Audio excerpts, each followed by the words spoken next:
Holy crap, the plane literally blew up the day I got back. I had just finished buckling up my parachute when this gorgeous, delicate-looking girl suddenly lunged at me. She ripped my pack clean off my back. "What the hell are you doing?" I yelled, ready to demand some answers. But she slammed her body into mine out of nowhere. Her soft lips crashed onto mine, silencing me instantly. Damn, I dated my ex for 7 years and never even got a taste of her lipstick. But this girl? She is acting like she wants to eat me alive. Hey, where do you think you are touching? Being gorgeous does not mean you can do whatever you want. Just as I was about to shove her off in a total rage, several massive, muscular guys marched over. Their eyes scanned the cabin like hungry hawks. He is not in this section. Without a parachute, there is no way he would dare risk jumping, especially since he is badly hurt. He must be hiding in the panicked crowd. Keep searching. I watched them search the area before they finally stormed off. My heart was pounding against my ribs. Suddenly, another group of sketchy guys approached. I noticed their hands were tucked inside their jackets. Wait, that posterior, they carrying guns? All of a sudden, a pair of cold, ruthless eyes locked onto me. The guy gave me a dismissive look. It is just a couple having a final goodbye, they are not a threat. The woman's back was hidden by the big parachute, completely hiding her face from them. He must have slipped away somewhere else. If we fail this mission, the bosses will not let us off easy. We need to hurry. Do not let the Black Dragon Gang find him first. Hearing their sketchy conversation, I couldn't help but think that the people on this flight are out of their minds. Who exactly are they all hunting? And this woman, she is still taking advantage of me. Realizing she was still invading my space, I raised my hand to push her away, but she grabbed my wrist with shocking strength. She guided my hands, forcing them onto her waist. Hey, who even are you? Get off me, the plane is literally about to crash, did you even hear me? The lead guy suddenly stopped in his tracks and whipped his head back toward me. Boss said we are running out of time and need to move now. What are you staring at? He followed his leader's sharp glare right toward us. That is when it hit me, their eyes were not on me, but on this mysterious woman. Oh crap, we have definitely triggered their radar. Right then, the man they called boss pulled a gun from his coat and fired. The woman instantly threw a blanket to blind them, grabbed me, and threw herself right out of the cabin. The sheer speed of it was absolutely crazy. The parachute opened, blooming against the sky, leaving both of us hanging in midair as we drifted away from the doomed plane. It is him, he is escaping open fire, kill them now. The rapid crack of gunfire echoed through the air. Watching our parachute drift further and further away, their leader let out a frustrated, angry roar. Move it after them. Several men scrambled to strap on their parachutes and jumped headfirst after us. I never in a million years thought I would get dragged into this mess. Who on earth is this woman, anyway? Being hunted by multiple gangs like this, what kind of crazy background is she hiding? I was just about to question her when I noticed her eyes were closed. Her tight grip around my waist went completely limp. She had passed out cold. Hey, do not you dare fall asleep on me now. Terrified out of my mind, I held her even tighter to my chest. Did you seriously just pass out from fear? Oh, no way. The gunfire from earlier must have torn our parachute. With her completely unconscious, I frantically started praying in my head. Please, do not let this be how I die. Below us lay nothing but the vast, endless ocean. I just prayed this torn-up parachute could hold together a little longer. I am definitely not ready to die today. I have zero intention of checking out this early, ending my life in such a ridiculous way. This is not how my story is supposed to end. But this torn parachute is falling at terminal velocity. In over 20 years of life, I never realized I had such terrible luck. Today, every single disaster decided to hit me all at once. Before I could even process the chaos splash, we both slammed into the ocean, the hard impact sending a massive geyser of saltwater high into the air. The shock forced gulps of saltwater down my throat as I struggled back to the surface, gasping for air. Thank goodness, I actually know how to swim, otherwise this would have been my watery grave. After thrashing around in the waves, I finally managed to catch my breath. But the surrounding water was already turning red with a huge, expanding cloud of blood as if someone had spilled a vat of deep red dye. It spread through the water in waves of terrifying intensity. Where on earth did all this blood come from? I scanned the waves frantically, but the mysterious woman was nowhere to be seen. Damn it, those guys said she was already hurt. Is all this blood coming from her? This woman is definitely trouble, and way out of my league. Who knows when those killers will catch up to us? If I stay involved, I am dead. But if I leave her behind, she will drown. These two options tore at my conscience until I closed my eyes and dove back under. I quickly spotted her silhouette beneath the dark water. Found her, I swam toward her, using every ounce of my remaining strength to drag her toward the shore. I have no idea where we washed up. Judging by the fishing nets on the houses, this must be some remote village. My eyes immediately locked onto the nearest cottage. It was the fastest option, so I decided to head there for help. Hang on, I will be right back. I laid her gently on the ground, not even caring if she could hear me. I ran to the cottage and hammered on the door. Is anyone home? I need help. Hello, please, someone open up. A moment later, the door creaked open, revealing a kind face. An elderly woman looked at me, visibly shocked. Who are you? Listen, please. My plane went down in a terrible crash. There is someone on the beach bleeding out and in bad shape. I desperately need your help. Please, can you help us? Her eyes widened in shock as she spotted the limp body lying on the sand. She yelled back into the house, Old man, get out here, we have got an emergency. A fisherman rushed out within seconds, and without asking a single question, he helped me carry the woman inside. Young man, your girl is in bad shape. This looks like a gunshot wound. It is. We were cornered by hijackers on that flight. They did not just rob us, they shot at us like animals. The fisherman slapped his thigh in anger. What is this world coming to? Just wait. I have a secret family remedy passed down for generations. No matter how bad the wound, the moment you apply this, she will be fine by morning. That sounds like a miracle. I have never heard of a medicine that strong. His wife smiled confidently. His family has been fishing here for ages. Last time, a giant fish took a huge chunk out of his arm. But after using that medicine, he is perfectly fine now. See? I listened, feeling a cold shiver of dread. The woman brought over a bowl of clean water. Go ahead and clean her wounds first. We need to get her ready for the remedy. I looked down at the mysterious woman. She was still hugging my waist tightly, resting her head against my chest and nuzzling in like I was her only safe harbor in a storm. She is actually sound asleep, look at the mess we are in, and she is still finding ways to get touchy with me. Wasn't she unconscious? How can she still be holding on to me like this? My opinion of her was sinking faster than our plane. Your lady really seems to love you, the old woman giggled. Even though she is hurt, she will not let go of you for a single second. Must be nice to be young and in love. Back in my day, just holding hands made us blush. Forgive us, she is just a bit wild. I managed a polite smile. I forced a smile while internally fuming at this shameless woman. She was bleeding out and half dead, yet she still could not keep her hands to herself. She was about to tease me again when her gaze landed directly on the mysterious woman's face, and she suddenly froze. Seeing her shocked expression sent a jolt of anxiety through me.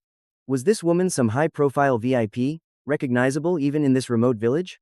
Grandma, do you know her? I asked. She pondered for a long moment before muttering to herself that she looked so familiar, and she was certain she had seen that face somewhere. I was stunned. Please do not tell me she is some wanted fugitive from television or an escaped convict. Judging by the way those assassins were hunting her down, she must have beef with at least 2 major underworld syndicates. Grandma, please try to think. Where exactly have you seen her? My life literally depends on the answer. If she is a dangerous criminal, I need to contact the authorities immediately. I will not be an accomplice to a fugitive. The elderly woman simply shook her head, saying she could not place it, then added, You are clearly sick. You both are so breathtakingly handsome, you must be some famous celebrity couple. Please do not flatter us like that, I said.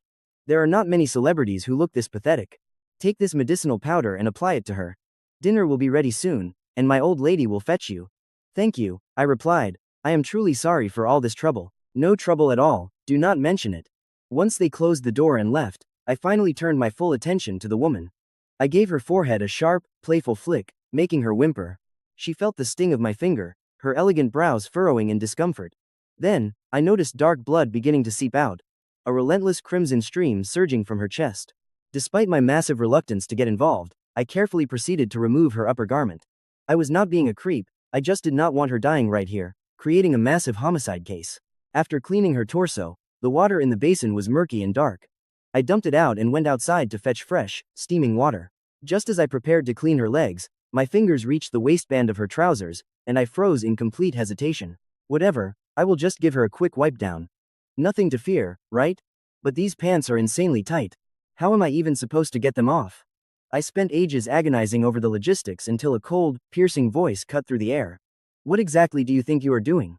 I nearly jumped out of my skin. The woman lunged forward, grabbing my collar with a death grip, pulling me face to face. Caught off guard, I accidentally pressed down right on her wound. I am so sorry, did I just hurt your injury? It was a complete accident, I swear.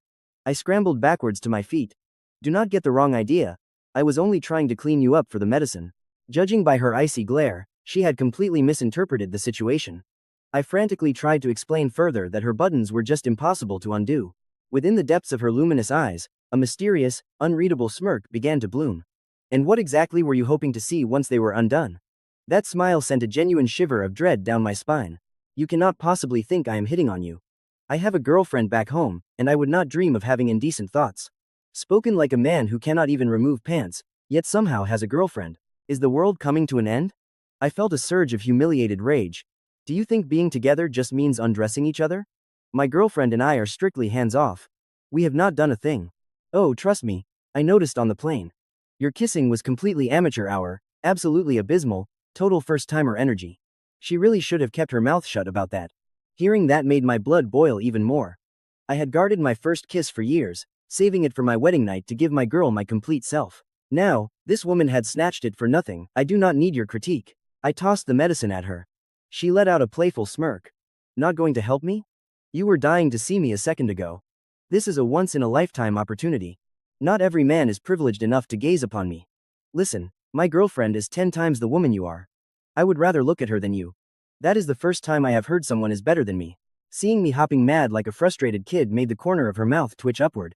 She shifted her weight, edging slightly closer toward me, and gave my sleeve a gentle, teasing tug. She looked ready to crack another joke, but before the words escaped her lips, she lost her balance entirely, falling off the bed. Watch out! I lunged forward to break her fall. The next second, her incredibly soft lips crashed onto mine. I froze, completely paralyzed by shock. After a few seconds of pure mental blackout, I shoved the woman and ran away in a blind fury. What the hell is wrong with you? Are you some kind of perverted delinquent? She looked like a cat that got the cream. You are the one who lunged at me, she gloated. If you were not about to faceplant onto the floor, would I have even moved? I have seriously never met a woman this audacious. A mischievous glint danced in her eyes, as if my anger only fueled her, making her even more amused. If you feel cheated, you are welcome to kiss me back. I pursed my lips, holding back a retort. Give me your phone, she demanded. What for? I squinted at this woman, internally speculating about her true identity. I had a gut feeling she was nothing but trouble, with the unmistakable aura of a fugitive. Suddenly, a knock echoed at the door. Young man, dinner is served. Oh, your lady is finally awake. She is absolutely not my lady, I thought. But I kept my voice polite and composed.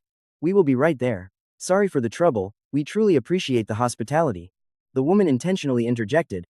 You still have not medicated me, deliberately performing for our host's ears. I whipped around and shot her a glare, my eyes screaming, you are not paralyzed. Apply the medicine yourself.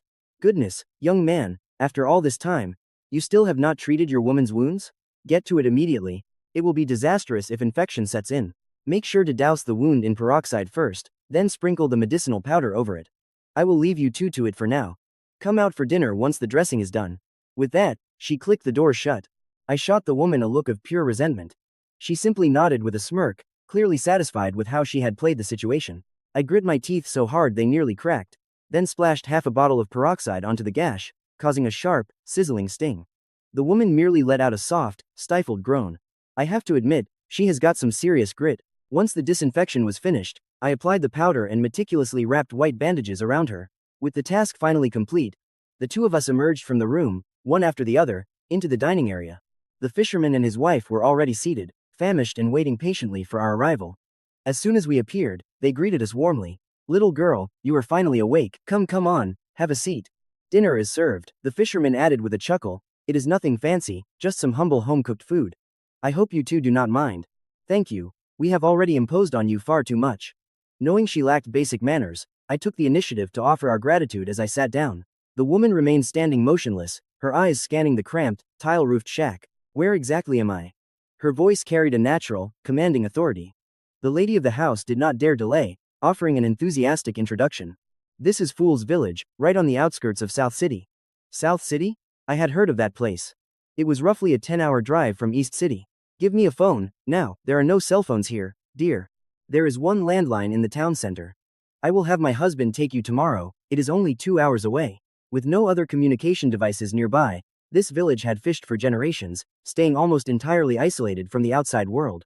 I felt she was being incredibly rude, so I gave her sleeve a firm tug, silently urging her to sit down. Surprisingly, she did not resist. He followed suit and sat right next to me. On the table sat a single steamed fish, a bowl of hot soup, and some rice, all served in coarse, rustic dishes. Even the chopsticks looked worn and chipped, but everything was spotless. They had clearly been well kept for over 10 years. The mysterious woman suddenly lost her appetite. Why aren't you eating, little girl? Come on, eat while it's piping hot. The elderly woman tried to serve her some fish, leaning forward to drop it in her bowl. The woman abruptly cut her off. Don't. The old woman's hand froze midair, stunned that her hospitality had been so coldly rejected. I scrambled to smooth things over. She just means she prefers to help herself. Go ahead and eat, I'll take care of her plate, I said tactfully, moving the fish from the old woman's chopsticks back to her bowl. Then I grabbed a bony fishtail and dumped it in front of this mystery woman. Since you want to be so incredibly picky, have fun picking through all these tiny bones. I felt a sudden, petty surge of vengeful satisfaction. There was no way she didn't catch on to my game. This guy is clearly playing favorites, deliberately giving me the boniest part of the fish while serving prime cuts to the elderly couple. Yet, seeing this, she didn't get angry at all. Instead, a playful smirk curled onto her lips. Back at home, don't you always debone the fish for me? I only ever eat the pieces you've handpicked.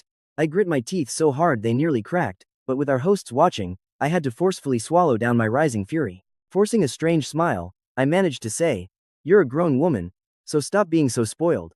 Just eat. Aren't you going to hand feed me?" The moment those words left her mouth, the two elders who were about to eat froze in complete shock. Or are you saying we need the outsiders to leave the room first? I nearly coughed up a lung in pure disbelief. For heaven's sake, this is their house, you are the outsider here, okay? This innate sense of superiority and her freestyle audacity, where on earth does it even come from? The woman pressed her hand down on my bowl, watching me with an intensely amused gaze. Are you waiting for me to feed you instead? Or do you want the soup? Or should we just start with the rice? I was so livid I couldn't even form words. Please just eat exactly as you usually do. Treat this like any other meal, don't mind us at all. The lady of the house finally tried to break the awkward tension. I was just about to explain that it wasn't what it looked like, but the woman beat me to the punch. Actually, we usually feed each other mouth to mouth. The fisherman instantly spat out his rice and coughed. Coughing old man. What are you doing? The wife frantically patted his back. Everything was going fine, what happened to you? While their attention was momentarily diverted, I was absolutely livid, hissing under my breath, that is enough. But the woman remained utterly amused, her eyes radiating a challenge that said, either you feed me, or I will start feeding you. Finally, reaching my breaking point, I snatched up her bowl. I shoveled a heap of fish, bones and all, straight into her mouth, growling through grit teeth. Since you love eating fish bones so much at home, don't be shy. Just because we're guests here, they won't think you're a freak, so have another bite. I vented every ounce of my pent-up resentment into that spoonful. The two elders looked like their eyeballs were about to pop out. Who in their right mind actually enjoys eating fish bones? Don't worry, Grandma, her digestive system is top tier. Even if she swallowed the entire porcelain bowl, she would probably digest it just fine. I aggressively forced another mouthful into her. Yet the woman didn't show even a flicker of annoyance, simply gazing back at me with that infuriating smile. To any outside observer, we looked like soulmates deeply in love for years, sharing a bond that was impossibly tight. But just as I thought I'd finally scored a win, she suddenly leaned in close and transferred the chewed fish directly into my mouth. My eyes nearly burst out of my head as the shock hit me. This woman actually fed me her own half-eaten food. I felt a sudden, violent urge to gag. But she forcefully sealed my lips with hers, telling me to swallow the entire mess. The couple beside us watched, completely dumbfounded. This level of intimacy during dinner was a total eye-opener. Had they been isolated for too long? Is this how open and wild the youth are these days? I was being kissed so breathlessly that I instinctively swallowed the food. My first thought was to brace for a fishbone stabbing my throat, but to my surprise, nothing shredded my esophagus as it went down. I stared at her in utter bewilderment. The woman calmly reached for a coarse napkin, elegantly wiping away the discarded bones from her lips. Her movements were flawlessly graceful. I couldn't fathom how she'd pulled off that sleight of hand. She finally granted me mercy and spoke. So, are you going to eat like a big boy, or am I feeding you? I scrambled to grab my chopsticks. I can do it myself. I refused to even glance at her, shoveling food into my mouth at record speed. The woman finally stopped tormenting me, nonchalantly placing a prime piece of fish on my plate. She even meticulously picked out every single bone. Slow down and chew properly, she commanded, sounding exactly like a strict parent. In reality, I wanted to devour everything instantly, as fast as humanly possible, just to finish this meal and get far away from this little temptress. The dinner from hell finally came to a grueling end. The lady of the house opened an old chest, pulling out some coarse vintage linen garments. Young man, you both still need to freshen up. These are the clothes my husband and I wore on our wedding day. If you don't mind them being a bit dated, then please feel free to wear them. The bathwater is already steaming hot, just through that door. I hesitated, my hands hovering over the fabric. I couldn't possibly accept this. These are your precious wedding memories. They don't fit us anymore. She smiled sadly. Keeping them was just for the sake of nostalgia. We don't have anything more stylish to offer, so I hope you won't look down on our humble gift. She warmly pressed the folded clothes into my arms. I couldn't find a way to refuse her kindness, so I had no choice but to accept. Suddenly, the woman interjected with an icy tone, bluntly saying, "Those clothes don't suit you at all." I couldn't resist snapping back. "What's it to you anyway? Why don't you provide a designer set then?" Fine, I didn't expect her to agree so instantaneously. I decided to push my luck and demand a ridiculous sum. "Including tonight's dinner, the medical supplies, and the laundry fees, you'll compensate them 10 times over." 10 times? The woman merely replied, with calm indifference, "Deal." No sane person would agree to pay 10 times the value for this, because it's objectively not worth it. But what shocked me most was her reaction. Yup, did she actually lose her mind? Any normal person would have blocked me after hearing 10 times. How could she possibly agree so effortlessly? "Now, hand over the phone." The woman locked eyes with me, looking as if she had seen through my every secret long ago. I instinctively clutched my pocket, staring at her in pure disbelief. "Huh? How did you even know I had it?" Right before jumping, I'd stuffed my waterproof phone into my pocket and zipped it up tight to ensure it wouldn't plummet into the ocean. Nothing escapes my gaze. Hearing her say that with such chilling confidence, I reluctantly retrieved the phone from my pocket. The woman dialed a number that seemed second nature to her. "Trace the exact coordinates of the signal. Come and retrieve me tomorrow." Observing the commanding aura she exuded while speaking, I couldn't help but wonder about her true identity. She concluded the call in a few brief words. In my private contact list, she created a brand new entry and saved her own name. "This is how you reach me. You saved my life today, so whenever you find yourself in need, do not hesitate to call." I snatched the phone back, half skeptical of her grand promise. She's literally being hunted by assassins. If I actually go to her, won't I just end up in an early grave? "Don't worry, I won't be calling you." I wasn't about to waste any more breath on her and turned to head toward the bath. "In exchange for this debt, you may demand any condition you desire. No matter what it is, I shall grant it." "Anything?" I froze in my tracks and glanced back at her. "Are you sure? No takebacks?" Since she was acting so high and mighty, I couldn't resist a bit of sarcasm. "If I demand a luxury villa and a fleet of supercars, you'll just give them to me? If you want the cars and the villa, they are yours. And as a bonus, how about me, Fu Qinghuan, too?" Just as I thought she was only talking big, arguing with her was a total waste. "A total waste of my time," I snapped, ditching all politeness. "Step aside and let me get to the bath." Meanwhile, as the wife cleared the dinner table, a sudden realization struck. It hit her like a bolt of lightning. Wait, wasn't that girl on the news a few days ago? The trillionaire CEO of that massive conglomerate, Fu Qinghuan? Yes, yes, yes, it had to be her, dear. I'm absolutely certain I finally remember. The fisherman, busy mending his nets, sighed. "You've been watching way too much television. Why would a high-flying CEO ever end up in a dump like this?" he countered skeptically. "Well, she can afford a plane ticket. She's clearly no average citizen. Don't those CEOs in dramas always take private jets and fly all across the globe?" The old man let out a hearty chuckle. "You silly woman, nowadays, plenty of people can fly. It's just been too long since we've seen the real world." Their muffled voices drifted right through the window. While scrubbing down in the bath, I recalled her name was Fu Qinghuan. I muttered it a few times. Fu Qinghuan, why does that sound so hauntingly familiar? I reached out to grab the shampoo, but my fingertips brushed something cold and wriggling. My heart did a violent somersault. I instinctively jerked my head up to look, letting out a sharp, terrified yelp as my voice cracked. Hearing the commotion, Fu Qinghuan sprinted toward the bathroom. Before the two elders could even process the noise, she had already kicked the door wide open and stormed inside. The wooden bath bucket was tilted precariously to the side. I was huddled in the corner, half naked and utterly exposed, looking like a complete mess. She stepped forward and gently draped a cloth over my shivering shoulders. Her tone was eerily calm, yet laced with genuine worry. "What happened?" Fu Qinghuan's piercing gaze swept across the room. "No intruders." I stood there, tense as a coiled spring. I dug my palms into her shoulders with a death grip, my knuckles turning white from the tension. My voice was a ragged whisper, laced with uncontrollable panic. There is something there," she asked in a remarkably soothing tone. "What did you see?" My entire body was rigid as a board, shuffling backward inch by inch. My shoulders trembled uncontrollably as I stared, fixated, at the corner. My voice dropped to a heavy, hoarse rasp. "A cockroach, and it flies." Fu Qinghuan froze for a second, then let out a soft, melodic chuckle, half exasperated and completely amused.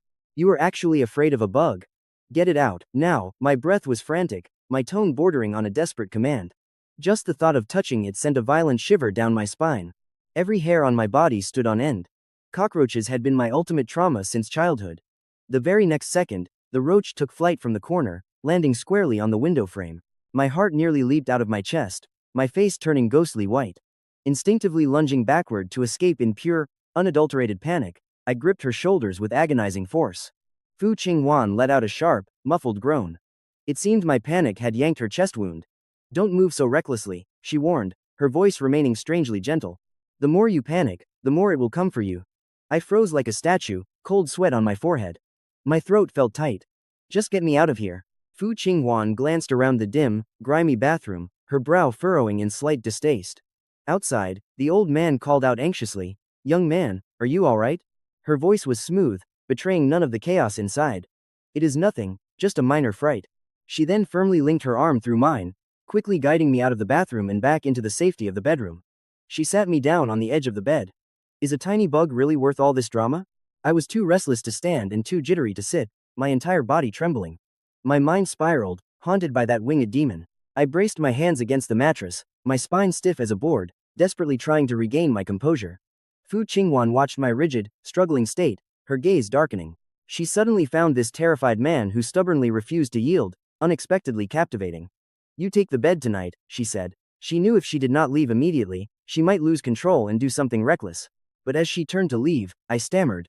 "Wait." I stared in horror at another insect slowly crawling on the wall, unable to look away for even a single microsecond. This place is a breeding ground for monsters, spiders and bugs are everywhere.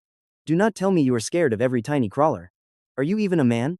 I shook my head, wanting to claim I was fearless in my youth and completely unshakable. But ever since that flying cockroach trauma, I have been deathly afraid of six-legged bugs. Put some clothes on first. At her blunt reminder, I looked down in confusion. In that instant, I realized I was only wrapped in a towel. I was already near a breakdown, but now my embarrassment reached a whole new level. I scrambled into my clothes, wishing the ground would swallow me whole. "Just sleep," she said, not mocking me further. She extinguished the oil lamp and lay down beside me. I jolted. "Wait, you are sleeping in here tonight? Where else would I go?" I hesitated. Two strangers sharing a bed if word ever got out. Think of what it would do to your reputation. She cut me off. "Relax, I have zero interest in you. Besides, I am wounded. Nothing is going to happen." Thinking about it, she had a point, but I still could not lower my guard. Seeing my hesitation, she added, "If another cockroach shows up, I am the only one here who can save you. I am no coward when it comes to bugs." That was music to my ears. Exhausted from the day, my eyelids grew heavy. I let my guard down and drifted off to sleep. The next morning, a howling gale battered the paper-thin windows, making them rattle violently. I could not tell if the wind was just that powerful, or if this ancient shack was simply falling apart. Suddenly, several roof tiles ripped away, shattering with a deafening crash as a luxury aircraft roared closer and closer. More and more tiles were sucked into the sky, leaving half the roof scalped. Everything inside lost its protection, tossed around like toys by the invading gusts. Even the window frames finally snapped under the pressure. The elderly couple outside scrambled into a corner for cover. They stared up at the massive, majestic plane attempting to descend, but the cramped village offered no room to land. After circling overhead, it finally touched down on the nearby beach. Scores of local fishermen rushed out to witness the spectacle. This isolated village had never seen such a massive commotion. I jolted awake from the noise, only to realize I was death-gripping Fu Qinghuan in my sleep. I scrambled upright in a panic, thanking my lucky stars we were both fully clothed. I glanced at Fu Qinghuan, who was glaring at me with pure, unadulterated disdain. "You spent the night using me as a body pillow, tossing and turning and squeezing me tight. Did you ever plan on letting me sleep? Wait, did I really hold her all night?" Then I remembered my dream. It was so strange. The thing I embraced, which felt so incredibly soft and fragrant, was not some cuddly stray cat or dog, but this insufferable woman herself.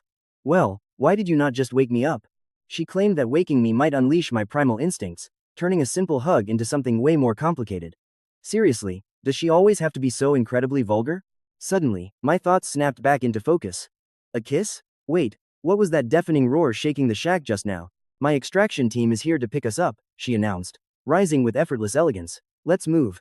I protested that I hadn't even brushed my teeth, earning a playful, mocking smirk. "I will take you somewhere much better," she teased, "unless you prefer to freshen up in that roach-infested bathroom." Absolutely not. The mere mention of cockroaches made me shake my head frantically. Despite my massive reluctance to tag along, I had no choice but to follow her out of that rundown shack. Outside, a huge crowd of curious locals had gathered, staring in disbelief at the magnificent private jet idling nearby. Its fuselage bore a custom logo that screamed extreme wealth and elite status. Having been born into a life of luxury myself, I had seen every type of high-end aircraft imaginable, yet this model was the undisputed king. When it was first unveiled, it sent massive shockwaves straight through the billionaire community. Rumor had it the interior featured a grand lounge, a high-tech office, a private theater, a spa, and a master bedroom. It was every luxury imaginable. Suddenly, a woman stepped down from the aircraft. One look at her regal aura made me wonder if she was some legendary heiress. To my shock, this high society beauty walked straight toward me with an enigmatic smile. My mind raced. Good grief, is she one of my secret admirers? I know I'm a catch, but how did she know I was stranded in this tiny fishing village? If she isn't a fan, then why on earth is she staring so intently at me? As she kept walking my way, I wondered, if she tries to confess her love right here, what's the best way to let her down gently? I'm already committed to my girlfriend, and I'm definitely not looking for another entanglement. Just as I was agonizing over this dilemma, the woman strolled right past me, marching straight toward Fu. Miss Fu, I finally located you, your subordinate has failed you, and I deserve 10,000 deaths. We never imagined those two syndicates would dare strike on the plane. Wait, miss, I stared at her, wondering who she could possibly be. She sounded like someone with an incredibly powerful background. Have you uncovered everything yet? Fu Qinghuan asked, completely uninterested in placing blame. She asked with chilling indifference. The subordinate reported, aside from the Black Dragon Gang and the Polar Organization, there is a third group of unknown origin. Before the other two could even act, these mystery players had already detonated the wing. They were incredibly aggressive, and their target, the subordinate, hesitated for a fleeting moment. It appears their primary objective was and you. However, due to heavy casualties among the passengers, we haven't found a definitive lead yet. Finishing her report, she stole a quick glance at me, as if wondering how I can stand so close to her mistress. Everyone knew Fu had stayed celibate for years, despising men, yet she didn't seem repulsed by me at all. Fu Qinghuan's eyes darkened, lost in deep, calculating thought. After a beat, she commanded, hire a team to redesign and rebuild this house. You ripped their entire roof off during your landing. The subordinate bowed her head, overflowing with guilt. It was my tactical error, she admitted. Fu Qinghuan then turned to the old woman and asked, do you grow vegetables? The elderly woman was too shell-shocked to even stammer a reply. Just from the conversation between mistress and servant, it was clear this woman was an absolute powerhouse. Seeing her silence, the subordinate's brow furrowed in a sharp warning. Our miss is asking you a question. The old woman scrambled to find her voice. Yes, I do, then build her a sprawling garden as well. After giving her orders, Fu Qinghuan turned her gaze back toward me. I couldn't believe she took my sarcastic joke from last night seriously. For a moment, I was completely speechless. As for the lodging, I'm compensating them with a brand new estate, and the medical expenses you mentioned. Xiao, write them a check for 1 million. Upon hearing her mistress's command, Xiao began to write, but then a thought struck her. Miss, there aren't any banks nearby that can cash this. Within a 1,000-mile radius, forget about finding a place to cash a check. Even if they somehow did, carrying that much cash back would be incredibly dangerous. Then pay them in hard cash, Fu Qinghuan declared with cold decisiveness. Xiao fetched a briefcase of money from the plane and presented it. This is a token of our mistress's gratitude, please accept it. The old woman stood there completely paralyzed as her trembling hands slowly unlatched the case. Inside lay stacks upon stacks of pristine banknotes. The sheer volume of wealth was enough to make the poor woman faint on the spot. My dear, the fisherman cried, rushing to catch her, but the moment he peeked inside, he passed out too. Right along with her. Such a staggering mountain of cash was something they had never seen in their entire lives. Follow me, Fu Qinghuan ordered, leading with an imperial stride, and I scrambled behind her onto the magnificent aircraft. Inside the European-style cabin sat 8 plush leather sofas integrated with state-of-the-art audiovisual systems. I knew this flying beast was the absolute pinnacle of luxury aviation. Take him to freshen up, Fu Qinghuan ordered before disappearing into her private suite, leaving the massive master bathroom entirely to me. Xiao made a graceful and inviting gesture. Sir, please follow me. I trailed behind her, burning with the urge to ask who Fu Qinghuan really was. On second thought, it didn't even matter. The moment we touched down, we would part ways for good. There was zero chance we'd ever cross paths again. Here are your toiletries and fresh garments, she said. The bathroom is right through there, fully stocked with everything you need. Xiao gave me a polite walkthrough while I stood there internally, screaming in awe. I glanced at the high-end clothing. Are these actually for me? Yes, sir. My tone turned slightly mocking as I asked. Aside from the clothes, there's even a set of men's undershirts and boxers. The thought sent a jolt of embarrassment through me. Sensing my misunderstanding, Xiao scrambled to offer an explanation. Oh, please don't get the wrong idea. The young mistress specifically texted these orders last night. They should be exactly your size. My ears instantly flared up a bright crimson. When on earth did she have time to send a text? How did I not notice a single thing? It was precisely at 11 last night. Following Xiao's helpful reminder, the memory finally clicked into place. By that hour, I had already been asleep for a while. Did she seriously wait until I was dead to the world to hijack my phone and send that text? Damn it, did she scroll through my private photos too? Sheer shame and fury boiled over in my chest. With a violent bang, I slammed the heavy bathroom door shut. Sir, if you require anything, just use the call system. I am at your beck and call at all times. After finishing her sentence, Xiao Xiao bowed respectfully and retreated. I spent the entire shower hurling mental curses at Fu, sneaking around and using my phone behind my back. How incredibly despicable, cursing her 1,000 times still didn't satisfy my rage. Once I stepped out after freshening up, Fu Qinghuan was already sitting at the table, calmly enjoying a meal. I noticed she had also showered. A subtle, intoxicating fragrance clung to her. Dressed in a crisp, elegant gown, she looked like a completely different person. Even the way she sliced her steak was effortlessly graceful. She clearly wasn't from just any average wealthy family. The moment I sat down, her voice rang out. You saved my life last night. As a token of my sincere gratitude, I am granting you a $10 million reward. My movements froze midair. Why did those words sound so incredibly grating? Upon hearing the command, Xiao Xiao instantly drafted a check for $10 million and presented it to me with a deep bow. Sir, please accept this gift from the young mistress.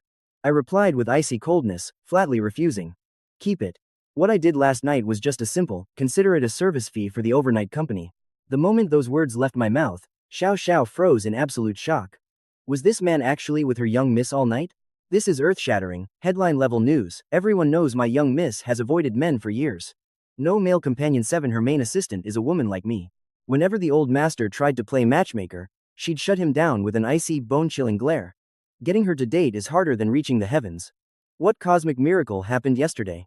Or does this guy possess some dark magic to make the young miss surrender so completely? I flicked the check back toward Fu Qinghuan contemptuously. Actually, this should be my payment for your services. Still fuming, and unable to let it go, I dug a $1 coin from my wallet and tossed it over. Since you performed reasonably well last night, consider this an extra tip from me. Services performed well? Xiao Xiao's brain felt like it was about to short-circuit. Luckily, she moved with lightning-fast reflexes, managing to intercept the flying check while simultaneously snatching the $1 coin out of the air. Otherwise, both would have smacked her mistress right in the face. Fu Qinghuan merely watched me with an unreadable, lingering gaze. I cleared my throat awkwardly and spoke in a low, stern voice. Regarding last night, I expect you to keep your mouth shut. After all, nothing actually happened between us. I don't care how many men chase you, but I'm a man who already has a girlfriend, so Miss Fu, please show some respect for my situation. Beside us, Xiao Xiao was beyond stunned. How could the young miss fall for a man who's taken? And why does this guy act like she is a total nobody? Doesn't he know she has topped the Forbes list as the wealthiest heiress for 6 consecutive years? Whether it is her brilliant intellect or her lethal beauty, everything about her is legendary. Yet, this man treats her like she is absolutely invisible. Xiao Xiao lamented silently. Sir, you seriously need your eyes checked. Even if you are clueless about her identity, just looking at the insane luxury of this private jet shows Miss Fu is light years beyond your girlfriend. Forget missing the chance to worship her. Why are you trying to kick her away? You certainly are devoted to your little girlfriend, aren't you? Fu Qinghuan's tone was impossible to read, but Xiao Xiao could sense her young miss was actually feeling bothered. Things were getting more intriguing by the second. Don't be jealous just yet, miss. Usually, whatever you want is yours with a snap of your fingers. Never mind his girlfriend even if he were already married, you could easily snatch him away. I let out a cold, sharp sneer. You flatter me, Miss Fu, but unlike you, I'm just not that promiscuous. Promiscuous? This man dared to call the young miss promiscuous. Xiao Xiao nearly choked. Yet Fu Qinghuan did not show a flicker of rage. Instead, she smiled playfully. Just eat. You will need your strength to keep arguing with me. I had zero intention of being polite with this feast. I saved her life yesterday, only to be driven mad by her antics. Repeatedly eating her breakfast, this was the least she could do to compensate me. With that thought firmly in mind, I began devouring the food without restraint. Fu Qinghuan watched me with an amused, nonchalant glint, gently slicing a piece of her own steak and dropping it onto my plate. Try this, the flavor is exquisite. I immediately used my fork to sweep it aside. Who wants to eat your leftovers? I can cut my own. Xiao Xiao was truly witnessing a miracle today. This gentleman was a real piece of work, totally unfiltered and bold, doing exactly as he pleased. He treated her young miss like she was absolutely nobody. Having grown up by the young miss's side, this was the first time she had seen anyone treat her like thin air. Usually, whenever men are in her presence, they are desperate to display their most charming, refined selves, but this man was a breath of fresh air. As I finished breakfast, the jet touched down at the East City Civil Airport. Good riddance. I hope our paths never cross again for the rest of our lives. I stepped off the plane without looking back, hailed a taxi, and sped away. Fu Qinghuan watched my retreating figure, seemingly lost in a profound internal debate. Xiao Xiao leaned in and asked cautiously, "Miss, are we heading back to the estate?" She could sense her mistress was in a foul mood. To the office, Fu Qinghuan's voice was flat, tinged with melancholy. Xiao Xiao, unable to help herself, asked, "Shall I run a background check on him?" An icy gaze swept over her instantly, as if reprimanding her for overstepping. Xiao Xiao shuddered, just about to apologize for her big mouth, when Fu Qinghuan spoke up. "Xiao Xiao, I am starting to realize you understand me more and more." Seeing the young Mrs. Crimson lips curl into a mysterious smile, Xiao Xiao felt a chill run down her spine, unsure whether to be relieved or terrified. This was the first time the young miss had ever acted like this for a man. Just to drop him off, they had bypassed her luxury villa district, flying specifically to East City's only civil airport just so it would be easier for him to hail a cab. It made no sense after only one night together. Xiao Xiao bowed her head, accepting the mission. "Understood, miss. I will begin the investigation immediately." Fu Qinghuan's gaze drifted out the window. Inside the taxi, I blurted out the address. "Qingyan Group, thanks, driver." Hearing the name, the driver asked with a puzzled expression, "Are you referring to the Qingyan Group on South Linjiang Road? Is there some kind of problem?" The driver hesitated. This gentleman had likely been away for too long, clueless that the conglomerate had already changed its name. Shifting into gear, the driver kept his thoughts silent. I inhaled the familiar air through the window. This city, I finally made it back. As the wind brushed against my face, it carried the nostalgic scent of home. My mood soared, then I realized I hadn't texted my parents. Whatever, I will just show up unannounced and give them the surprise of a lifetime. Besides, today is Luan Yan's birthday. The exquisite gift I had meticulously prepared for her vanished without a trace after my frantic leap from the plane. I felt a surge of irritation. That woman who brazenly stole my first kiss, if not for her, I wouldn't be dealing with this chaos. I whipped out my phone and called the local bakery. "Do you have any signature cakes ready?" "Young Master Yan?" The receptionist nearly dropped her phone in shock. For over a decade, every single dessert for the Yan family was ordered from this shop, so she knew his number by heart. But the reason for her disbelief was that this number hadn't surfaced in 3 years. "Yes, I have finally returned. I need your largest, most extravagant cake. Can you have it ready today? Is this for Miss Lu?" The Yan family always ordered a cake for Luan Yan at this time. It was common knowledge among the staff. However, the receptionist felt a pressing need to mention, the second young Master Yan has already sent one over. I did not expect Yan Yibai to be so thoughtful. My half-brother always looks out for me, even handling small details like ordering the birthday cake. A relieved smile spread across my face at the thought. In that case, never mind. Thank you, showing up empty-handed shouldn't be too awkward anyway. After all, we're one big happy family. Lost in these warm thoughts, I lifted my gaze to admire the scenery passing by. The closer we got to headquarters, the more upscale the area became. Our conglomerate was a titan in East City. Just as I was zoning out, the taxi pulled to a slow halt. I paid and stepped out, only to freeze. Why had the name changed? Qingxi Group? What is going on? I scanned the surroundings, doubting my eyes. This was definitely our family's territory. Every building and landmark looked exactly as I remembered, yet the name before I could process it. 2 employees with ID badges hurried past. "Didn't President Yan mention it yesterday? He won't be in for the proposal meeting today, so we really need to stay on top of things. President Yan is truly a seasoned legend. Under his leadership, profits have skyrocketed over these last 3 years." I quickly intercepted them. "Hey, wait a second. Is the President Yan you're talking about Yan Yuandong?"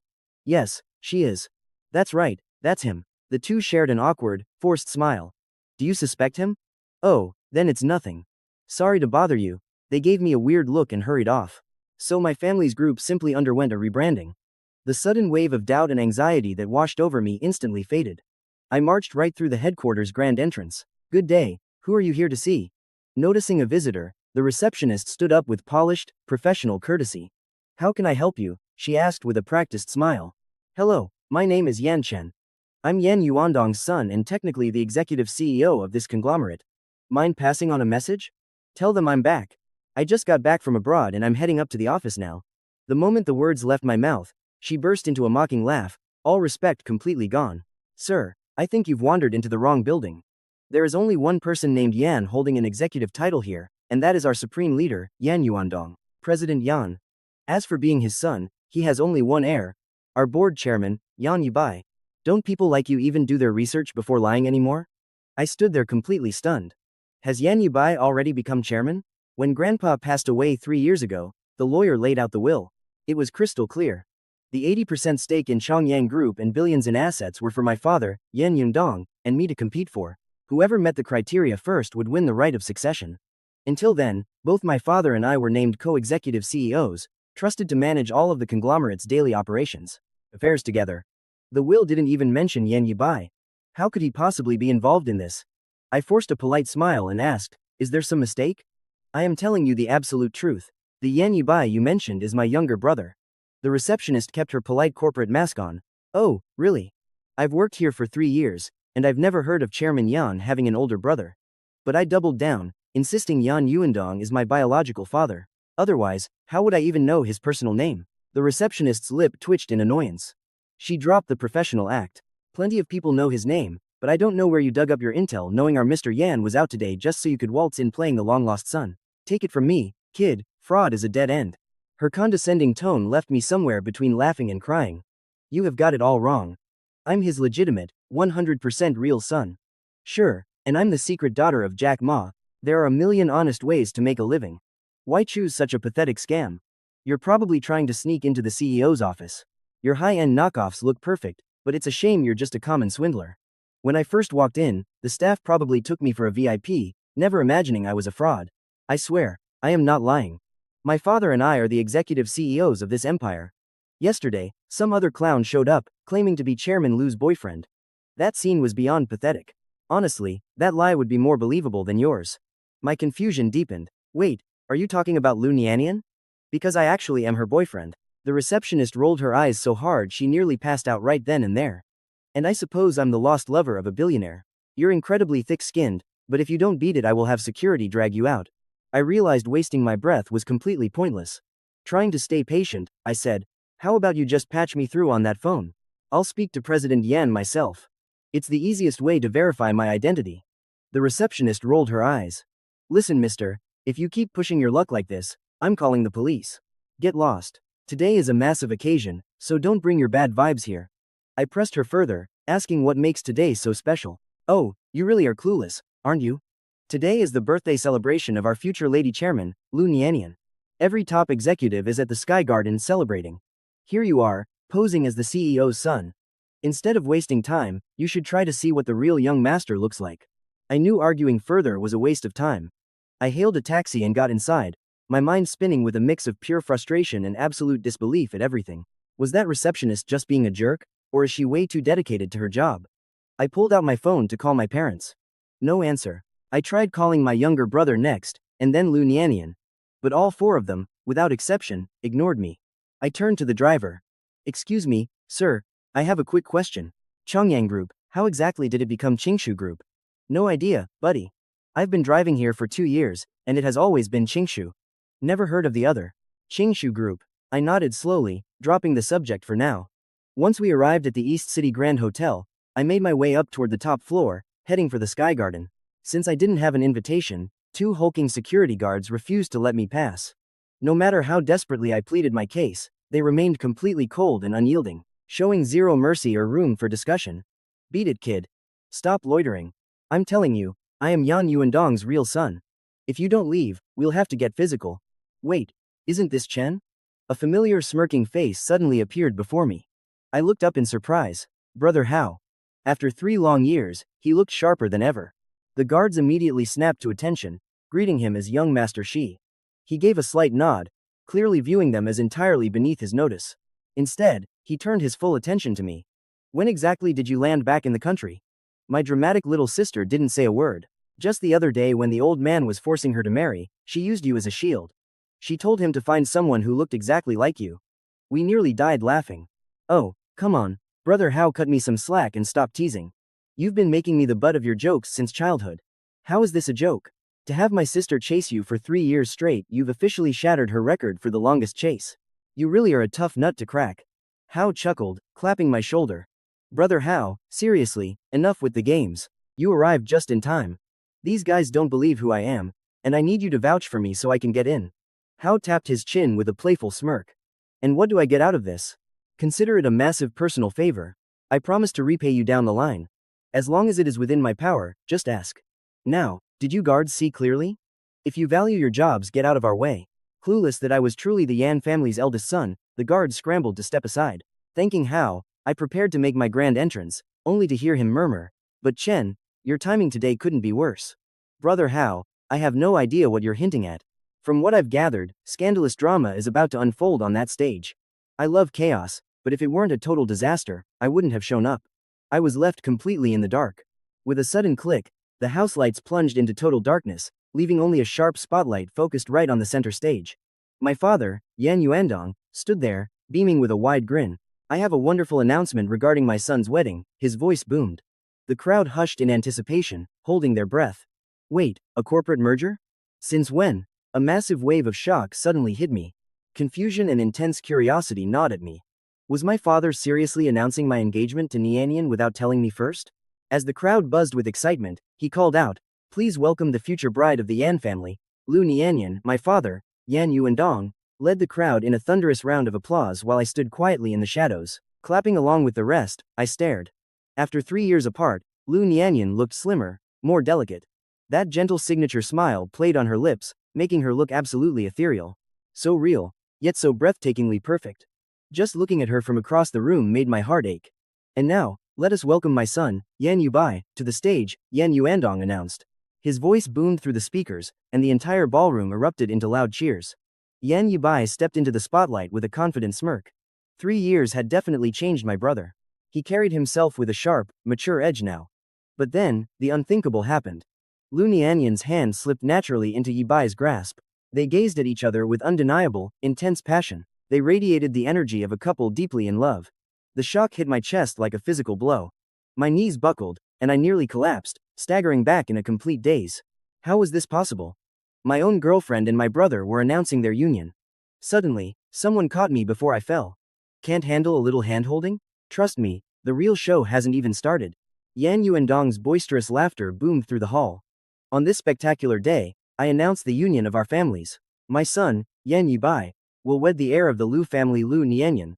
Their wedding is set for the 28th of next month, marking the 3rd anniversary of the merger between Qingyan and the Lu Group, as well as Nianyan's magnificent birthday banquet and their official engagement. The word engagement hit me like a sledgehammer, blindsiding me and shattering my entire reality. My brain spun into a chaotic mess of static. My ears rang, throbbing with a heart-wrenching pain I had never felt before. The girl I had loved for 8 years was marrying my own brother? How? On this joyous occasion, I also have a somber tragedy to share. The plane my eldest son, Yan Chen, boarded yesterday has crashed. From today, I, Yan Yuandong, have only one son, Yibai. Since Chen can no longer fulfill his inheritance rights, the company's future rests solely on Yibai and Nianyan. The moment those cold words left my father's mouth, the entire ballroom gasped in collective shock. While they offered silent prayers for my soul, they were already eyeing Nianyan and Yibai as the new power couple. The Qing Shui group was officially changing hands. I never expected this betrayal. My father declared me dead before my body was even cold. I meant absolutely nothing to him. Even if I had perished in that crash, wouldn't a father at least try to find his son? My father continued. 3 years ago, I sent Chen abroad to master perfumery and help lead our conglomerate. But fate is cruel to the talented. I suppose he just wasn't destined for it. Still, today is a day for celebration. Let us set Chen's tragedy aside. Enough talk, everyone raise your glasses and join me in a toast to the growing prosperity of our empire. Yan Yuandong finished his speech and hoisted his glass, the guests cheering in unison. My heart felt like it was being slowly shredded by a dull blade as I watched them celebrate. Staring at that triumphant man on the stage, I could not believe my eyes. Was this heartless monster really my father? Father, you still have Yibai and me. Please, do not dwell on sadness. After offering her toast, Lu Nianyan took his arm and gracefully guided him off the stage. Indeed, Dad, though you have tragically lost one son, you have gained a devoted daughter. Fate hasn't been entirely unkind. For every loss, there is surely a gain. Yan Yubai supported his other arm with a smirk. Yan Yuandong gave his shoulder a firm, approving pat. Today, the titans of the industry are here. Let me introduce you. Yu Ying, join us. Since I will be traveling constantly for business, I will need you to oversee the children's affairs. Oh, hush now. In spite of everything, I am still the chairperson here. Even if they weren't my own flesh and blood, I would still bear the responsibility of their future. My stepmother, Zhang Yuying, beamed with radiant joy. Gazing at the 4 of them, I felt like a ghost haunting my own life, witnessing their picture-perfect family portrait. I couldn't stop trembling. I had only been gone for 3 short years, yet my entire life had been utterly erased and replaced. My father led them to mingle with the elite. The four of them laughed in harmony as they approached the banquet table. Such high spirits, my voice suddenly cut through the air. Care to share the joke? Their expressions shifted from joy to pure horror. Yan Yibai was the first to snap out of it, his eyes bulging in disbelief. Brother, you're actually back? What's the matter?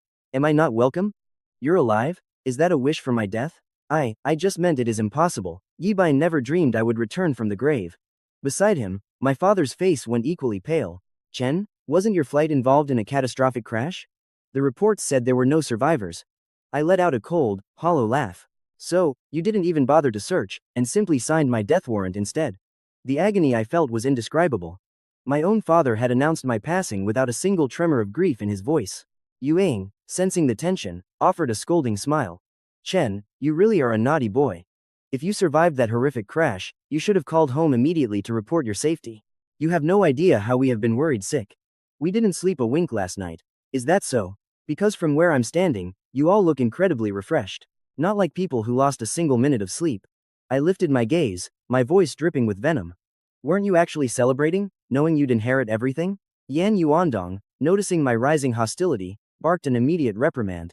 Yan Chen, how dare you speak to your mother like that? I know the news about Nanyan and Yibai is hard for you to swallow, but with so many distinguished guests present, you must consider our family's reputation. Drop this childish tantrum immediately. And who exactly is looking out for my dignity? I snapped. I turned a resentful gaze toward Lu Nianyan. If she had offered a single rational explanation, I might have let it go. But she didn't show a single shred of remorse. Chen, I'm sorry. The reason I hesitated to tell you the truth was because I feared you would become hysterical. Hysterical? I have been stabbed in the back by those I loved. Am I supposed to just suffer in silence? In these last 8 years, if you had been honest with me for even 1 second, things would never have spiraled like this. You whispered that you loved me while secretly pledging your life to my brother Lu Nianyan. Is this what your love looks like? As I spoke, my heart shattered into pieces. Under the weight of fury and grief, my mind reeled. Only yesterday, she was texting me declarations of love. How could she completely flip the script today? Zhang Yueyang adjusted her shawl. She adopted the condescending tone of an elder. Nian Yan and Yibai are deeply in love now. Surely you wouldn't be so cruel as to tear them apart? Forced affection is never sweet. Rather than making a scene, you should be big enough to give them your blessing. After all, does it really matter who she chooses? I roared at the top of my lungs. It means everything. Yibai is Yibai, and I am me. I am the true heir to this empire. He is nothing. Didn't you hear father's announcement just now? Yibai is now an official successor as well. And since you are back, the timing is perfect. Nianyan is pregnant, so Yibai will be incredibly busy. You can just work as his assistant and help him out. I almost collapsed, feeling as though I had been struck by lightning.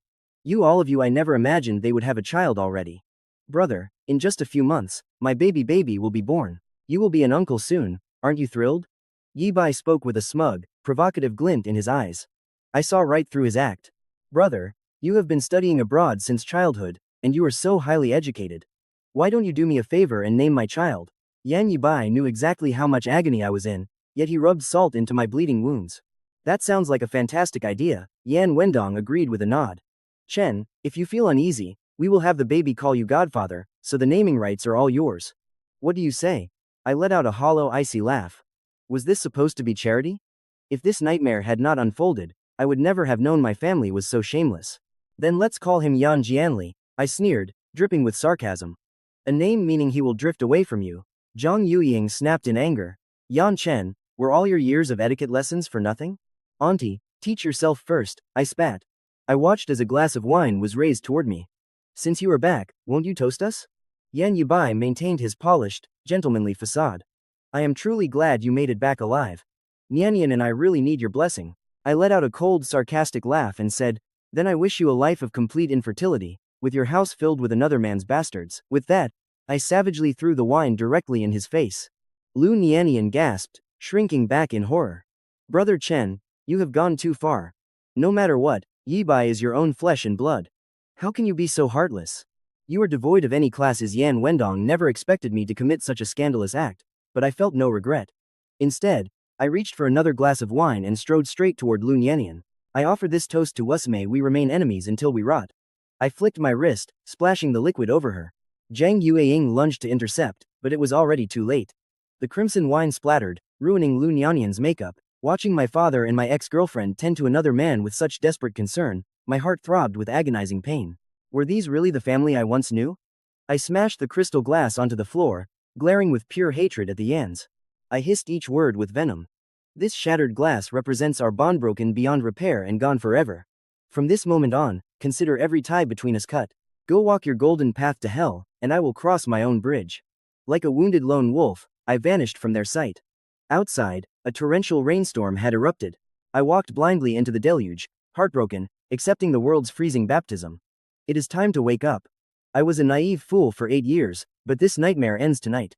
The icy rain relentlessly soaked my soul.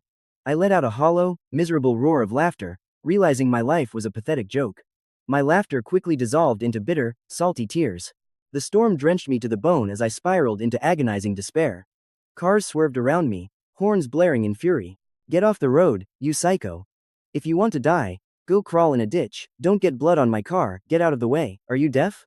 I just burst into manic laughter. I looked like a total madman. The more they screamed, the harder I laughed. Suddenly, a sleek black car whipped through the intersection, speeding directly toward me with lethal intent. I recognized that model instantly, that shape, that silhouette. It was the exact car Lu Nianian always drove. I froze in the middle of the road. Is Nianian actually coming back for me? Did she realize her mistake? Is she coming to beg for my forgiveness? I did not know if I could ever forgive her. Our 8 years of devotion were stitched deep into my youth. Ripping out those memories felt impossible. Then came the sickening thud of a heavy impact. I watched in slow motion as that black car slammed into me. My mind went blank. She actually wanted me dead? My eyes widened in terror. I could not wrap my head around it. Just because I threw wine at Yibai, she drove here to finish me? My laughter twisted, turning eerie and distorted. My body hit the asphalt with bone-shattering force, and everything faded to black. The rain poured mercilessly as a pool of crimson spread across the cold ground. Miss, we hit someone, a panicked, trembling voice suddenly cried out. I am not used to driving President Lu's car. I am sorry, I couldn't handle it. By the time I saw him, it was too late. The passenger in the back did not look up. Her voice remained cold and detached. Find someone to clean up this mess. Xiao Xiao wiped the fogged windshield, squinting through the downpour. Miss, wait, that looks like Mr. Yan. I think I ran over Mr. Yan. At those words, the figure in the back snapped her head up. It's him. With a sudden thud, the door flung open. Fu Qinghuan sprinted toward the slumped figure in the rain. Before Xiao Xiao could process what was happening, her young mistress was already leaning down, struggling to lift the man. Miss, watch your health, be careful. Get Dr. Zhang on the line. We are going home, Fu Qinghuan commanded, staring down at the unconscious man in her arms. In this devastating downpour, what on earth was Yan Chen doing out here? Why didn't he try to dodge the car? The blood from his head wound mingled with rainwater, staining Fu Qinghuan's expensive dress a gruesome crimson. Xiao Xiao, floor it. Yes, Mrs. Xiao Xiao pushed the engine to its limit. Finally, the car screeched into the West Bank Villa District, the most prestigious, expensive area in all of East City, home to the legendary Fu Qinghuan. Miss, you are back. Following Fu Qinghuan's frantic pace, a team of doctors and nurses scrambled behind her to the Grand Master Suite. Their young mistress, notorious for her extreme misophobia, was actually placing a soaking wet, bloody stranger on her bedand, a man, no less. The medical staff exchanged bewildered glances. Miss, shall we clean his wounds? Out, everyone get out. What was the young miss planning? A servant entered carrying a basin of warm water. Once the room was cleared, she reached out to peel the drenched shirt off my body. She began gently wiping my skin with a hot towel. Come back in. Hearing her sharp command, those waiting outside filed back in. They froze, seeing Fu Qinghuan personally cleaning my body. Hurry up and treat his injuries, Xiao Xiao watched from the side, mentally reeling. The young mistress had basically seen every inch of this man. A task like this should have been given to a nurse, or even to me. Why would she stoop to this? No, don't go. I suddenly lunged out, grabbing the doctor's sleeve, muttering in a pain-delirious haze. Dr. Zhang flinched, accidentally applying too much pressure. I hissed, sucking in a sharp breath of agony. Get lost. Fu Qinghuan violently shoved Dr. Zhang aside. Clumsy fool, you can't even handle this. She began applying the medicine to my wounds personally. Why would you treat me like this? Why? What on earth happened? Has Chen been bullied? Xiao Xiao, go investigate exactly what went down. Yes. Since when did our miss care so deeply about any man? Besides, she even ordered us to replace the male staff. Because Fu Qinghuan had spent years avoiding the opposite sex, every single servant in the manor was female. That explained why she insisted on personally wiping down my body earlier. Sir, you are finally awake. Who are you? I am the maid assigned to care for you. Where am I? To answer your question, sir, this is the West Bank, the most exclusive French villa district in the city. How did I end up here? Our lady's assistant accidentally hit you. Do you remember the accident? Before I could even piece the memories together, a sharp, throbbing pain flared at the back of my head. You took a nasty fall and hit your skull. Luckily, the gash is not deep, and she has already bandaged it for you herself. I paused, lost in thought, until the memories of the crash finally came rushing back. The moment I tried to swing my legs out of bed, the maid rushed forward to stop me. Do not tell me you have already forgotten who our young miss is? I honestly have no idea. After that car plowed into me, everything just went black. As for who saved me, I never got a glimpse.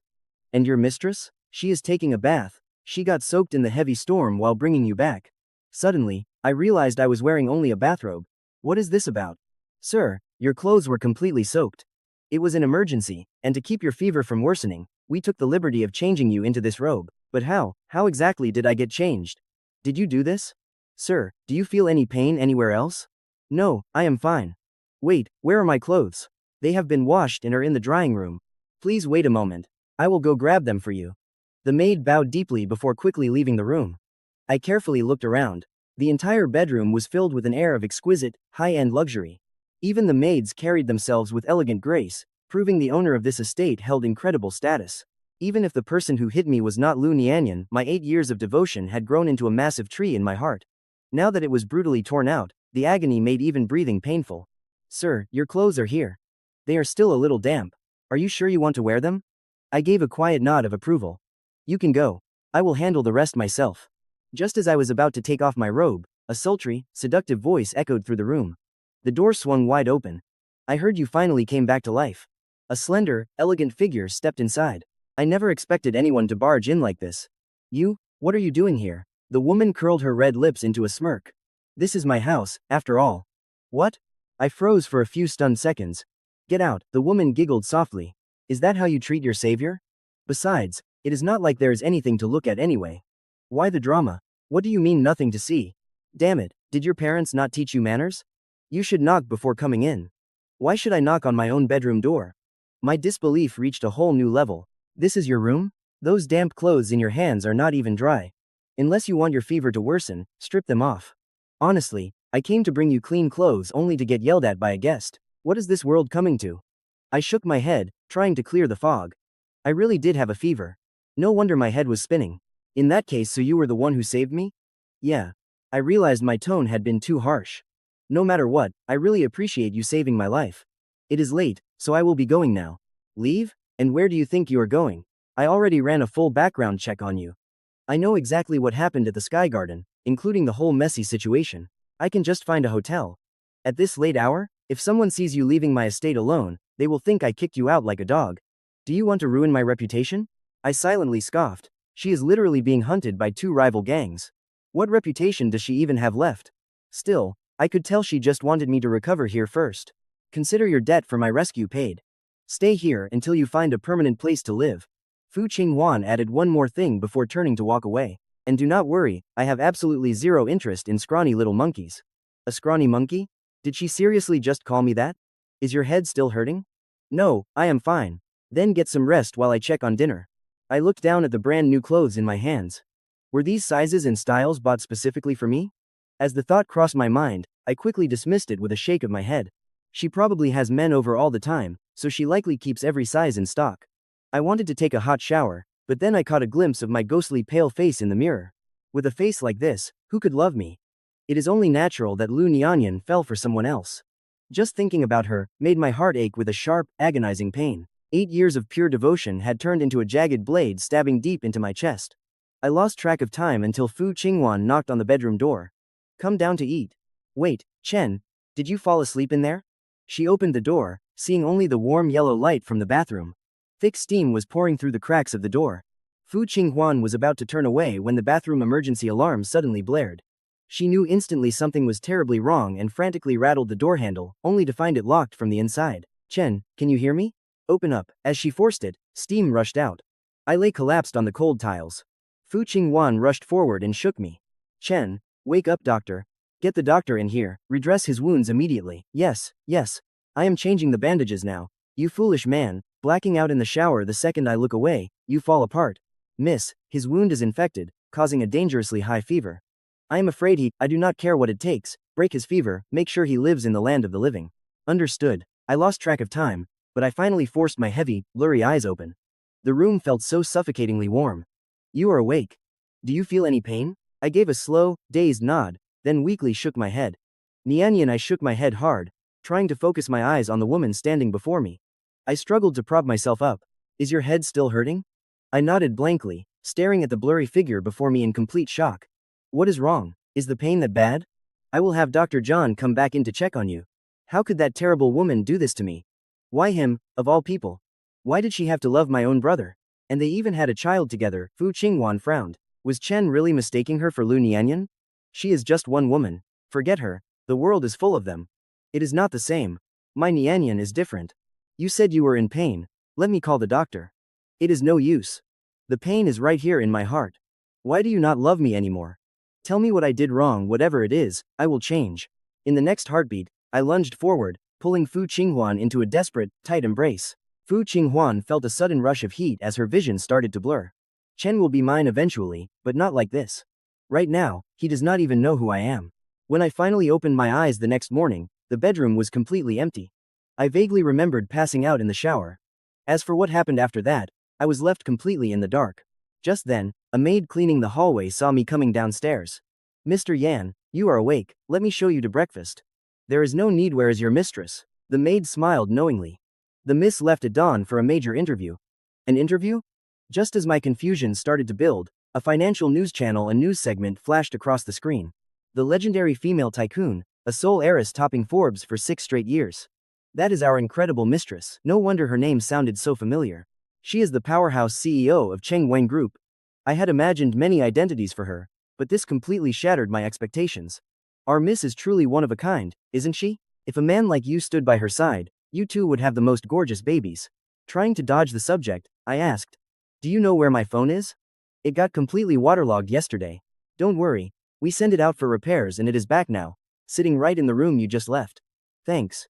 I hurried back into the bedroom. Sure enough, as the device powered on, a message played. I know hearing this is hard to wrap your head around, but Lu Nianyan and Yi Bai have been together a long time. She maintained a long-distance facade with me while sleeping with Yi Bai behind my back. Now she is even carrying his child. What? That treacherous Lu Nianyan actually had the audacity. I only uncovered the hideous truth yesterday myself. It was her birthday celebration, but I never dreamed she would get engaged to my own brother. Do you have any idea what yesterday was? It was also the 3rd anniversary of the Cheng Yan merger. What? They have been merged for 3 whole years? I only realized it yesterday. God, I am such a fool. My rightful inheritance is being tampered with. Can you believe it? Yi Bai has been installed as the group chairman, and even that woman secured a chairperson title. How is that possible? I recall your grandfather's will. They were not entitled to a dime. Exactly, their ulterior motives are crystal clear now. They infiltrated the company early on, manipulating the staff to secure their loyalty, just waiting to snatch a piece of the pie once my father inherits. I have to admit, their scheme was executed flawlessly. This is absolutely outrageous. They have pushed you way too far. Just you wait. Yang, am coming back to settle the score for you. No, stop right there, Yang. Do you really think my life is not chaotic enough? The reason I am calling you now is to figure out our next move. What else is there to do? Take back what is rightfully yours. Obviously, I paused for a moment before replying. You don't understand. There are 2 strict conditions between my father and me. Whoever meets them first inherits. And what are those conditions? First, we must replicate Cheng Yan Group's latest formula, the elusive scent of QV13. What the hell is QV13? It is the final masterpiece Grandpa crafted before passing. 3 years ago, Dad exiled me abroad under the guise of studying perfumery. Your father is a cunning, deceptive snake. There is no way he would just hand over the fortune to you. He claimed that regardless of who inherits the estate, we must respect our bond as father and son. You mean share the loot with him? I let out a heavy, dejected groan of agreement. That was my original intention as well, but I didn't expect to return after 3 years to find my home turned into a den of vipers. So, did you manage to crack the QV13 formula over these last 3 years? No, the extraction and blending process is incredibly intricate. Even though I have had a god-tier sense of smell since childhood, when faced with this specific fragrance, I am completely outmatched. I can only distinguish 1 or 2 base notes. Furthermore, the brewing process is hypersensitive to timing. The slightest deviation of a single second, and the entire scent profile is ruined. Then what is the plan? The first requirement is an absolute nightmare. You spent 3 years in the lab and still haven't found the missing link. At this rate, you'll never see a dime of that money. You mentioned 2 conditions for the inheritance. What's the second hurdle? The heir must have established a blissful and stable family. What? That is insanely high stakes. Your grandpa might as well have banned you from the will. It felt like my grandfather was being intentionally difficult, but he adored me back then. Why would he set such an impossible bar for me? What was his endgame? Actually, it is not that surprising. He wanted me to master my craft and find true happiness in marriage. I believe he used the inheritance as a massive incentive, hoping I would actually make something of myself. Yang Yang nodded slowly.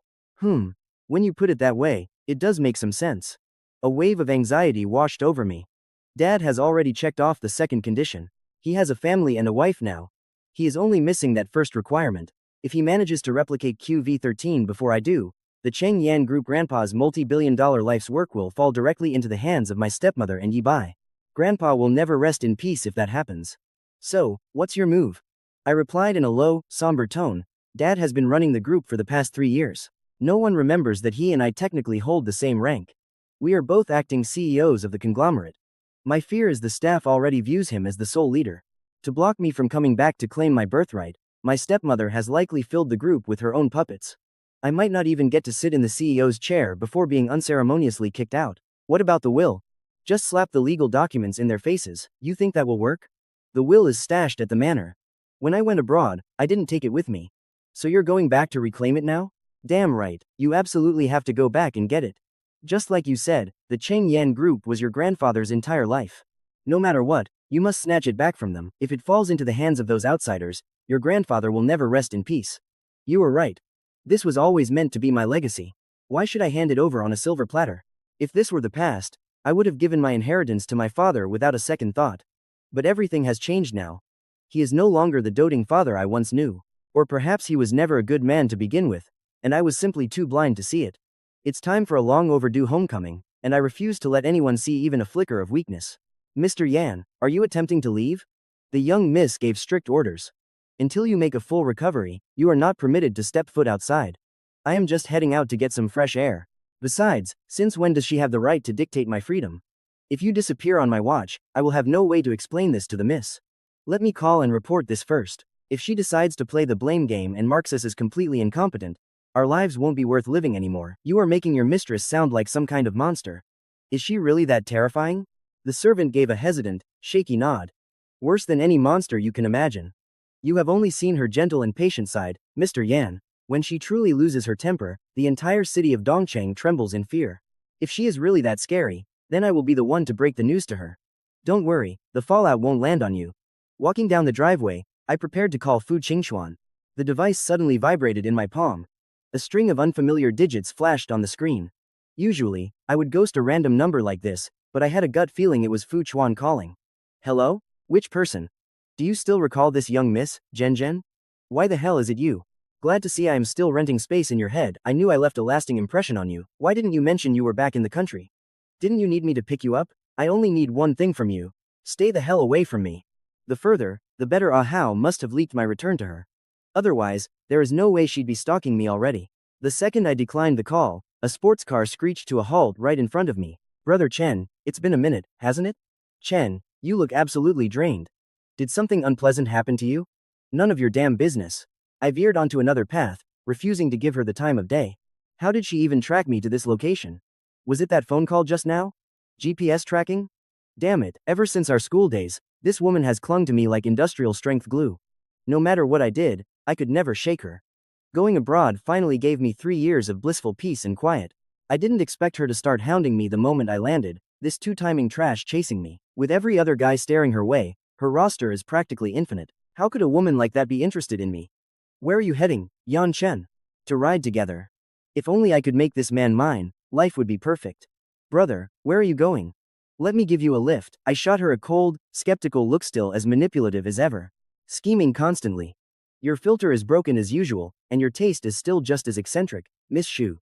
Have you failed to bag another man in all these years? Or has your charm level hit rock bottom? No more desperate guys lining up, so you're crawling back to me out of boredom? Haha, this lady is never lonely. Besides, other men are boring toys I've already played with. Only you keep me hooked, Chen. You aren't still hung up on Luan Yanyan, are you? I heard she cheated on you with your own brother, no less. What's it to you? It has everything to do with me. Your business is my business. Get in, I'll take you to crush those scumbags. Move, you're blocking my path. This is a first someone complaining that I'm in the way, Yan Chen. Do you realize my presence on this road is an absolute honor for the pavement? Junjun, could you have even a shred of self-respect? Good question. I threw my dignity away the moment I started chasing you, brother Chen. You're always so unique, saying things no one else dares to say. I just love that about you. I ignored her and hailed a passing taxi. To the Qingyan villas, thank you. Why ditch a luxury supercar just to take a filthy cab? Shu Junjun truly couldn't wrap her head around it. Why did I despise her so much? Countless men were dying to crawl into her bed, yet I remained stubbornly indifferent. But the more I pushed her away, the more obsessed she became. Chen, your standards are seriously low. Riding in this junk bucket is like flirting with death. If something happens to you, who am I supposed to marry? Who said I was ever marrying you? Besides, have you spent too much time overseas? Can't you even read basic traffic signs? You're literally driving against the flow of traffic. You have the nerve to say I'm playing with my life, but do you even value your own safety at all? Oh, Chen, are you actually worried about me? Unless you finally accept my feelings, I'm going to stalk you to the bitter end. If I crash, you'll nurse me for life, psycho, I muttered, ignoring her. Driver, overtake her, please. Sir, the limit is 40. I'm already pushing it at 39. The driver glanced at Shu Junjun while steering. Just sit tight, just sit tight. Besides, who would dare to overtake the eldest Miss Shu? That's practically a death wish. Haha, smart man, you know your place. I couldn't stand her flaunting her wealth, relying on her family clout to act above the law, treating traffic regulations like they don't exist, driving however she wants. She really thinks the road is her personal runway. A group of youths on a bus spotted her. Junjun, in her flashy, vibrant supercar was. Whoa, the woman driving is drop-dead gorgeous. Is that actually the famous Miss Shu? She's 10 times hotter than her magazine photos. Perhaps hearing the praise, Junjun pressed a kiss to her index finger and blew a seductive kiss toward them. The young men on the bus erupted in screams. People from surrounding cars began to pour out, abandoning their vehicles right in the street, swarming her like a goddess. In no time, the entire road was a gridlocked mess, and the roadside congestion grew worse. First came the deafening, non-stop blaring of car horns. The frantic shrieking of obsessed fans and Junjun's performative air kisses became a chaotic blur. I was trapped right in the center of the mob, unable to move forward or retreat. Watching this pathetic circus spiral out of control, the fury in my gut was about to explode. I came back to make the parasites at Qingyan Group pay the ultimate price, not to waste time on Shu Junjun's vanity project. My expression darkened as I turned cold. Shoving my way through the surrounding crowd, I snapped, Shu Junjun, get the hell out of my way right now. Stop wasting my time. Junjun, however, didn't show the slightest restraint. This is the man I've loved for years. His name is Yan Chen, so treat him well for me. The second those words left her mouth, the mob went wild, thrusting their phones to record. I violently shoved her hand away, my voice dropping to a dark growl. I have nothing to do with you. Keep hounding me, and don't blame me for getting nasty. She stumbled back from the force of my rejection. Brother Chen, I'm just trying to help. After what Luan Yanyan and Yan Yibai did, I'm the only one who truly cares about you. I don't want your version of care. I had to get to Qingyan Villa and reclaim that will. I won't let Yan Yundong steal my birthright. Suddenly, blinding headlights cut through the chaotic crowd, drifting to a smooth halt right in front of me. The rowdy mob instinctively fell into a hushed silence. The window slid down, and a voice commanded, "Get in." She uttered only those two words, her tone flat yet brooking, no room for refusal. Without a second thought, I yanked the door open and slid inside. The instant it latched shut, the external chaos was completely severed. The cabin was pristine, quiet, and scented with a cold fragrance that soothed my nerves. Seeing this, Su Junjun lunged at the window. Who the hell are you? By what right are you taking my brother Chen away? Let me tell you, I'm the heir of the Shu family, don't even think about stealing him, drive. We left Junjun's shrieks and the clamor of the crowd far behind. I leaned back against the leather seat, my tense muscles finally beginning to relax. I raised a hand to massage my throbbing temples. Is it urgent? I need to get back to Qingyan Villa. Grandpa's will is hidden there. Only with that document can I rightfully seize control of the Qingyan Group and expose the true, hideous faces of Yan Yundong and his lot. I'll go with you. The security layout of Qingyan Villa, Yan Yundong's latest itinerary and the layout of the staff I've already had Xiao investigated all for you. You saved my life once, and I, Fu Qinghuan, never leave a debt unpaid. Besides, I have no intention of ignoring your plight. If you want to strike back, I will be your leverage. If you want to reclaim everything, then the Qinghuan Group will be your unbreakable shield. During these past few days, she rescued me from the rain, saved me from that car crash, and gave me sanctuary in the West Bank district to recover. She's been silently scouting the enemy lines for me, never once asking for anything in return. Meanwhile, the people I once considered my closest kin declared me dead the moment I returned, all so they could seize my family's legacy. A warm current began to radiate from the depths of my soul. I looked at this woman standing at the apex of Dongcheng and said, Fu Qinghuan, thank you. Once I've settled all of this, I'll find a way to repay you. I don't want your repayment, I only want you to win. Soon, we pulled up to the gates of Qingyan Villa. This was the home I grew up in, yet now it felt like a cold iron cage. The guards at the gate turned pale. The master gave orders, you are strictly forbidden from entering. I'm returning to my own home. Since when do I need permission? My voice was like ice as I marched toward the entrance. The guards didn't dare stop me. They could only fumble with their phones to report the breach. As I stepped inside, the laughter of Yan Yundong, Zhang Yuyin, Yan Yibai, and Luan Yanyan echoed through the grand living room. The four of them were huddled around the sofa, plotting the company's future and discussing wedding details. At the sound of my footsteps, they turned in unison. Seeing me, the smiles on their faces froze in horror. Yan Chen, how on earth did you get in here? Is the security outside completely useless? Who gave you permission to intrude? Guards, kick him out. Yan Yibai tightened his grip on the deathly pale Luan Yanyan, sheer panic flickering in his eyes. Brother, it's actually a relief to see you back. While you were gone these past few days. Oh, you were sick with worry, alright. Worried I was still breathing.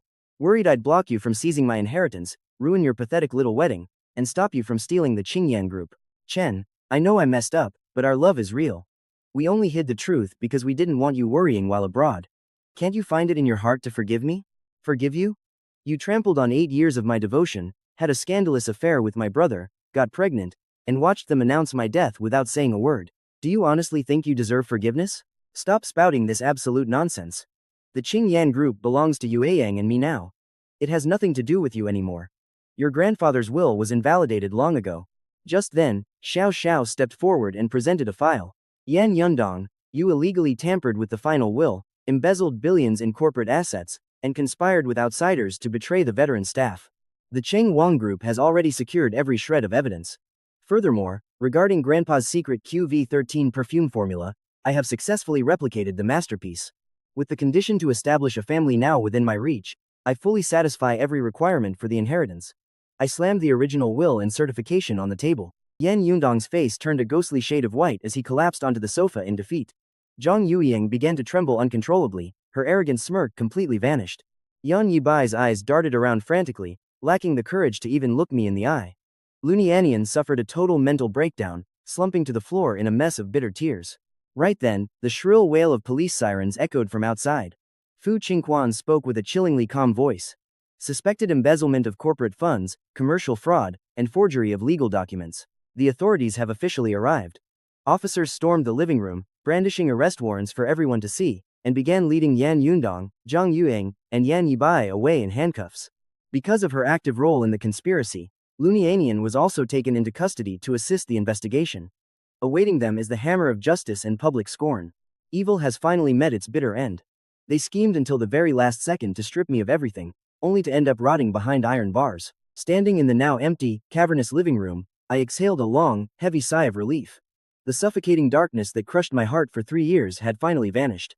Fu Qinghuan glided over to my side and gently took my hand. Gazing into her soft, tender eyes, an overwhelming sense of peace washed over me as the setting sun spilled through the windows, making her look absolutely breathtaking. From our chaotic first meeting, to her risking everything in the storm, to helping me reclaim my legacy, this woman had carved a permanent place in my soul. Fu Qinghuan, you've spent so much time protecting me. From now on, it's my turn to be your shield. I'll honor Grandpa's final wish and protect the Qingyan group, but my true life's mission is simply being with you. A warm, shimmering smile lit up her eyes as she stood on tiptoes to press a soft kiss to my lips, a kiss not fueled by desperation or clouded by misunderstandings. It was pure joy and absolute certainty. Later, I officially took over the Qingyan group, restructuring it, reinstating our loyal veteran staff, and becoming a legendary figure in the business world. Fu Qinghuan and I celebrated our union with a grand wedding that shocked the entire capital. Our days together now are warm and flawless, completely complete. I am no longer the broken man betrayed by love and blood. Fu Qinghuan remains the same legendary, high-powered socialite of elite circles. Yet she reserves her softest, most tender side for me alone. Seeing that my heart was irrevocably claimed and my life was overflowing with genuine bliss, Shu Gengan finally accepted defeat and ceased her relentless hounding. As for those wretched, black-hearted villains Yan Yundong, Zhang Yueying, and Yan Yibai, they are destined to rot in prison for the rest of their lives, paying a heavy price for their insatiable greed and betrayal. Lunianian's reputation was utterly ruined, and with no one left to bail her out, she is reduced to struggling at the bottom of society, stripped forever of her former glory and vanity. Golden sunlight bathes the silhouettes of Fu Qinghuan and me, and I finally see that the plane crash was indeed a catastrophe, but also a blessing in disguise. It tore me away from those two-faced snakes and led me to the one person truly worth cherishing. In the end, righteousness prevails, and the wicked are consumed by their own malice. As for Fu Qinghuan and me, walking hand in hand, this is the perfect ending I always wanted.